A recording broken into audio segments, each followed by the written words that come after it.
Welcome back to Study Hall, everybody. Today we're going deep on something pretty heavy. Yeah. A resolution to impeach President Biden. Now, Okay. before anyone freaks out, remember, Yeah. we're not here to pick sides or fight about politics. Right. We just want to help you understand what this resolution actually says. Yeah. Just think of it like dissecting a frog in biology class. Oh. Only instead of formaldehyde, we've got legal jargon and political maneuvering. It's a little bit like that, yeah. Right. We're going to kind of examine the anatomy of this resolution to understand how it works and what it might mean. All right, so let's set the scene. It's June 2023, and three representatives, Boebert, Gaetz, and Crane, introduce H.Res 503. And this document is basically a formal accusation against President Biden, outlining why they believe he should be impeached. And to understand the weight of this, it's important to remember that impeachment is a power granted to Congress by the Constitution. It's a way to hold the president accountable for treason, bribery, or other high crimes and misdemeanors. So it's not just about disagreeing with the president on policy. Right. It's about alleging serious wrongdoing. Now, this particular resolution focuses on two main areas: abuse of power and dereliction of duty. So let's start with Article 1, abuse of power. What's the gist of this accusation? Well, the resolution claims that President Biden knowingly violated immigration law by promoting what they call an open borders agenda. They argue that he intentionally released millions of illegal aliens into the U.S., creating a complete and total invasion at the southern border. Hold on a sec. Complete and total invasion. That sounds pretty dramatic. What specific actions are they pointing to as evidence of this so-called open borders agenda? They specifically cite the Biden administration's decision to end the Remain in Mexico policy, which required asylum seekers to wait in Mexico while their cases were processed in U.S. courts. They argue that this change, along with other policy shifts, led to a surge in illegal border crossings. So they're essentially saying that President Biden deliberately dismantled border security measures, leading to a crisis. That's the crux of their argument. They also claim that the administration failed to adequately screen the immigrants who were released into the U.S., putting national security at risk. Interesting. So it's not just about the number of people crossing the border, but also about the potential security risks associated with the administration's handling of the situation. Precisely. They allege that the administration's actions created a dangerous situation that allowed criminals, including drug traffickers, to exploit the porous border. Now remember, everyone, these are just allegations. The president and his supporters have denied these claims, arguing that they inherited a broken immigration system and are working to implement humane and effective policies. We'll dive into their perspective a bit later. Right. It's crucial to remember that there are multiple perspectives on this issue, and we'll be exploring those different viewpoints as we go deeper. Okay, so we've unpacked the abuse of power charge. Let's move on to Article 2. Dereliction of duty. What's the core of this accusation? This article claims that President Biden neglected his constitutional duty to enforce the law, particularly when it comes to immigration. They argue that his actions or inactions have directly led to a national security crisis, endangered the health and safety of the American people, and allowed criminal cartels to gain control of the border. Whoa, that's a lot to unpack. Can you give us some specific examples of what they're referring to? Sure. They point to the fentanyl crisis, arguing that the Biden administration's border policies have exacerbated this issue, leading to a surge in overdose deaths. They also highlight the record number of illegal immigrants entering the country and the historically low number of deportation cases pursued by the administration. So their argument is that President Biden has essentially turned a blind eye to illegal immigration, putting American lives at risk. That's the essence of their claim. They argue that he has failed to uphold his oath to faithfully execute the laws of the United States. Now let's pause for a moment and consider the broader context here. What are some of the political motivations behind this impeachment resolution? Well, it's no secret that Republicans have been highly critical of the Biden administration's handling of immigration. They see this issue as a major vulnerability for the president, particularly as we head into the 2024 election cycle. So you could say that this impeachment resolution, regardless of its legal merits, is also a political tactic aimed at damaging President Biden and bolstering Republican support. It's certainly possible. By bringing these charges, Republicans are putting the spotlight on an issue that they believe will resonate with voters and potentially weaken the president's chances of re-election. That makes sense. Now, let's not forget that impeachment is a powerful tool, one that shouldn't be used lightly. It's not just about scoring political points. It's about holding the president accountable for serious wrongdoing.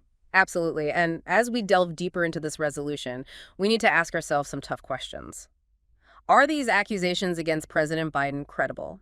Is there enough evidence to warrant a full-blown impeachment trial? And what are the potential consequences of this process, regardless of the outcome? Those are the key questions we'll be exploring as we continue our deep dive.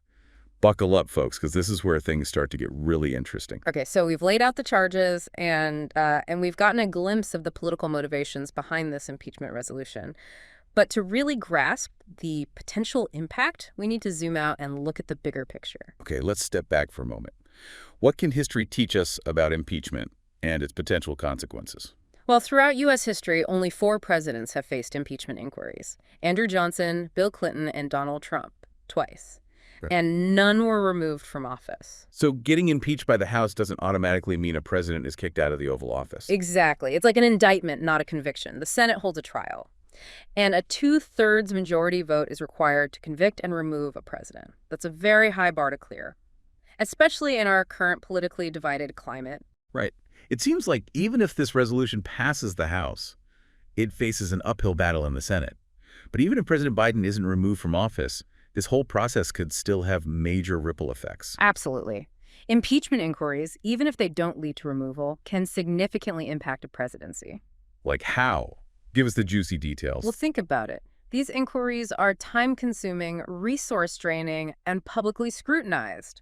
They can distract from a president's agenda, erode public trust, and embolden political opponents. Remember the Clinton impeachment? Even though he was acquitted, it cast a long shadow over his presidency. So this could be a major distraction for the Biden administration, even if they're confident he won't be removed from office.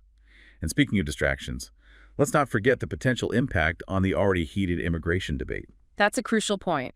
This impeachment inquiry is likely to further polarize the debate over immigration policy, making it even harder to find common ground. It feels like immigration is already one of those issues where everyone digs in their heels and refuses to budge. Exactly. And this inquiry could lead to a hardening of positions on both sides.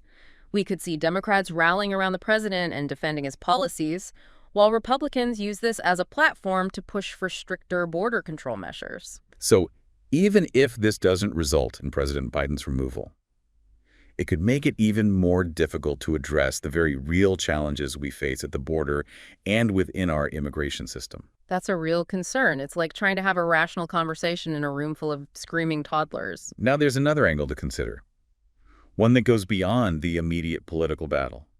What could the long-term implications be for the balance of power between the executive and legislative branches? Ah, yes. The delicate dance of checks and balances. That keeps our government from tipping over. This impeachment inquiry could definitely shift the balance, regardless of its outcome. Okay, walk us through the possibilities. What if the House impeaches President Biden, but the Senate acquits him? What message would that send? It might embolden future Congresses to use impeachment as a political weapon more frequently. They might see it as a way to challenge a president without fear of serious repercussions. So instead of being a rare and serious measure reserved for truly egregious offenses, impeachment could become just another tool in the partisan toolbox. It's a real worry. It could diminish the significance of impeachment, weakening its power as a check on presidential abuse of power. On the flip side, what if the Senate actually convicted and removed President Biden from office? That would be unprecedented in U.S. history. What kind of shockwave would that send through the system? It would be a seismic shift, that's for sure. It could create a precedent that makes future presidents more vulnerable to impeachment, potentially weakening the executive branch relative to Congress. Wow, that's some serious food for thought. It highlights just how high the stakes are in this impeachment inquiry. It's not just about President Biden. It's about the future of the presidency itself. Exactly. And it raises some profound questions about what constitutes an impeachable offense and how we as a nation should hold our leaders accountable. We've covered a lot of ground here, from the specific charges against President Biden to the broader historical and political context. But before we wrap things up, I want to bring it back to our listeners. The average citizens grappling with these complex issues. I like where you're going with this. Imagine you're on the jury for this impeachment trial.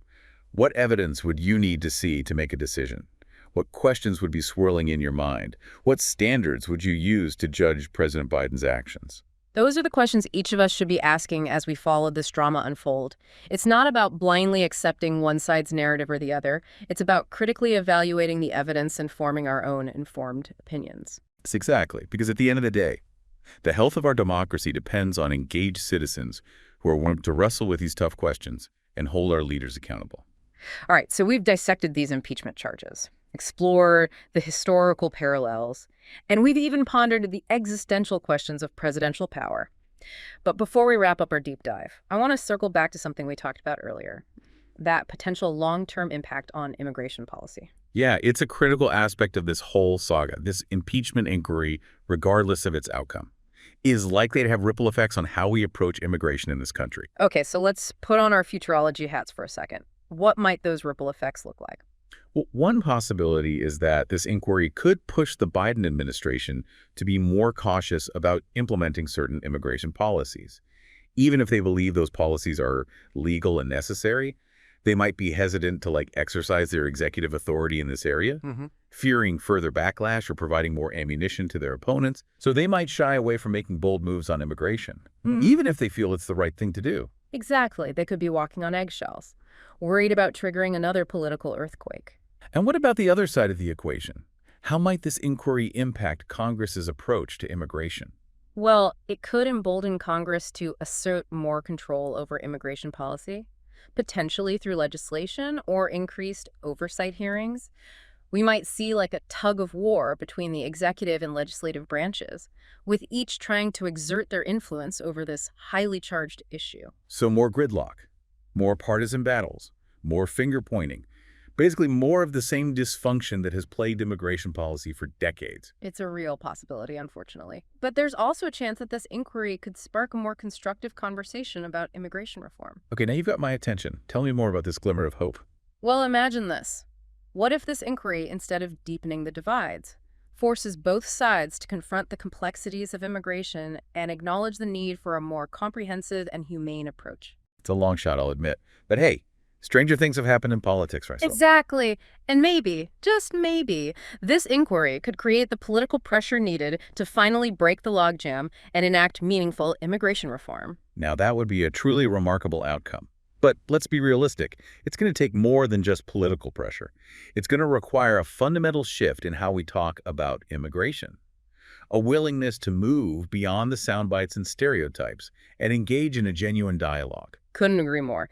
We need to start seeing immigration not just as a political football, but as a complex human issue with real-world consequences for millions of people. And that means listening to the stories of immigrants, understanding their experiences, and acknowledging their contributions to our society. It also means recognizing that there are no easy answers, that any solution will require compromise and a willingness to consider different perspectives. So, as we wrap up our deep dive, let's leave our listeners with a challenge. Let's not let this impeachment inquiry devolve into another partisan shouting match. Let's use it as an opportunity to engage in a more thoughtful and productive conversation about immigration. One that recognizes the complexities of the issue and seeks solutions that are both practical and humane. It's a challenge worth taking on. And who knows, maybe this deep dive will spark some new ideas and inspire some much-needed action. I like the sound of that. Thanks for joining us on Study Hall, everyone. Remember, knowledge is power, especially when it comes to navigating the twists and turns of politics and policy. Stay curious, stay informed, and most importantly, stay engaged. Our